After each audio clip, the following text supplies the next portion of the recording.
Maharashtra Olympic 2021 ते 25च्या निवडणुका bogus आणि बेकायदेशीर असल्याचा आरोप सायकलिंग असोसिएशनचे अध्यक्ष सूर्यकांत पवार यांनी केलेला आहे। या संदर्भात त्यांनी पत्रकार परिषद घेतलेली आहे।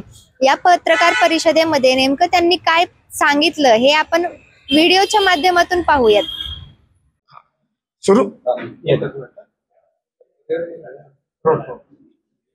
नमस्कार, माझं नाव सूर्यकांत सीताराम पवार। मी महाराष्ट्र सायकलिंग असोसिएशन सचिव आहे। मी स्वतः एक आंतरराष्ट्रीय खेळाडू आहे। मी शिवछत्रपती क्रीडा पुरस्कार विजेता खेळाडू आहे आणि आता मी सध्या महाराष्ट्रामध्ये महाराष्ट्र सायकलिंग असोसिएशन या संस्थेच्या वतीने कार्यरत आहे। 18/2/2015 माननीय धर्मदायिकांच्या वतीने सेक्शन 47 ची जी ऑर्डर झाली त्या ऑर्डर प्रमाणे मी महाराष्ट्र ऑलिम्पिक असोसिएशनचा ट्रस्टी झालो आणि तेव्हापासून मी महाराष्ट्र ऑलिम्पिक असोसिएशनला नवीन एक्झिक्युटिव्ह बॉडीला मान्यता द्या ह्याच्यासाठी मी प्रयत्नशील होतो, परंतु वारंवार त्यांच्याकडे कॉरेस्पॉन्डंट करून सुद्धा त्यांनी काय मला परवानगी दिलेली नाही। त्याच्यानंतर मी जेव्हा त्यांचे कागदपत्र पाहिले तर त्याच्यात असं निदर्शनास आलं की ते जे काम करतात ते सगळे इनलिगल काम करतात की जो व्यक्ती त्या संस्थेचा सभासद नाही तो व्यक्ती महाराष्ट्र ऑलिम्पिक असोसिएशन बॉडीवर जॉईंट सेक्रेटरी म्हणून काम करतोय। तो व्यक्ती म्हणजे त्याचा कुठला सायकलिंग असोसिएशन काही संबंध नाही, ऑफ द रेकॉर्ड काम म्हणजे असे लोकांनी घेतले। त्या टायमाला मग मी माननीय धर्मदायिकांकडे 2015ला केस दाखल केली आणि 15 केस दाखल केल्यानंतर त्यांनी जो चेंजर रिपोर्ट केला त्याला मी चॅलेंज केलं। त्या चॅलेंज केल्यानंतर तारखा पडून हे थोडं सगळं आम्ही करत गेलो। शेवटी ती केस 2020ला ती केस आमच्या बाजून लागली आहे आणि 13 ते 17चा बदल अर्ज त्यांचा नामंजूर झाला।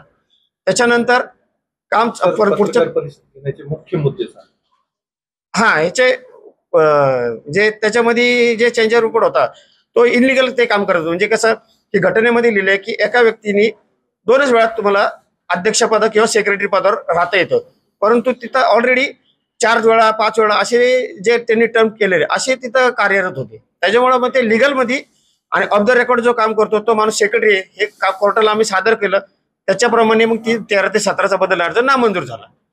13 ते 17चा बदल अर्ज नामंजूर झाल्यानंतर तुम्हाला जर नवीन इलेक्शन घ्यायचे असेल किंवा नवीन कार्यकारिणी अस्तित्वात आणायची असेल तर त्याच्यासाठी माननीय धर्मदायिकाच्या आदेशाची कंपल्सरी गरज आहे।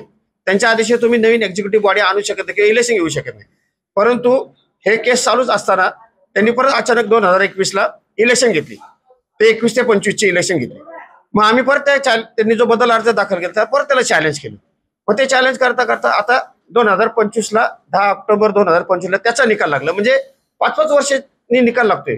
असं 11 वर्ष झाले मी धर्मदायिकाच्या माध्यमातून आणि हायकोर्टाच्या माध्यमातून महाराष्ट्र ऑलिम्पिक असोसिएशन विरुद्ध लढत येते, परंतु शेवटी कोर्ट काय करते लिगल असेल त्याला त्याच्या बाजूने होते। त्याप्रमाणे मी कोर्टाची ऑर्डर जिंकलो। मग आता त्यांनी परत 2029ला जी इलेक्शन घेतली ह्याला सुद्धा कुठलीच परवानगी घेतली नाही। बरं, ज्यांनी इलेक्शन डिक्लेअर केली तो अधिकृत आहे का? तो अधिकृत नाहीये। मग त्यांनी इलेक्शन कशी काय डिक्लेअर केली? आणि आता इथं तर सगळे राजकीय लोक आहेत। आता यांना सगळ्यांना माहिती पाहिजे की घटना काय आहे। जर यांनी घटनेप्रमाणे जर काम केलं तर कुणालाच अडचण नाही। घटनेप्रमाणे जर आम्ही एकत्र आलो तर महाराष्ट्रातले लाखो खेळाडूंचं नुकसान होणार आहे ते होणार नाही। कारण का आम्ही जे सगळे एकत्र आहे ते फक्त महाराष्ट्रातील सर्व युवा खेळाडूंचा चांगल्या प्रकारे त्यांना सराव मिळावा, चांगले मेडल मिळावं आणि महाराष्ट्राचं नाव देशामध्ये मोठं होय ह्याच्यासाठी आम्ही आता इथपर्यंत आलेलो आहे आणि म्हणून आज आम्ही पत्रकार परिषद आयोजित केली। धन्यवाद। एकूणच आपण पाहिलं असेल की सूर्यकांत पवार यांनी सांगितल्याप्रमाणे यांनी उच्च न्यायालयामध्ये धाव घेतली असून याचा निकाल आता 2 ते 3 दिवसामध्ये येणार असल्याची माहिती यांनी सांगितली आहे।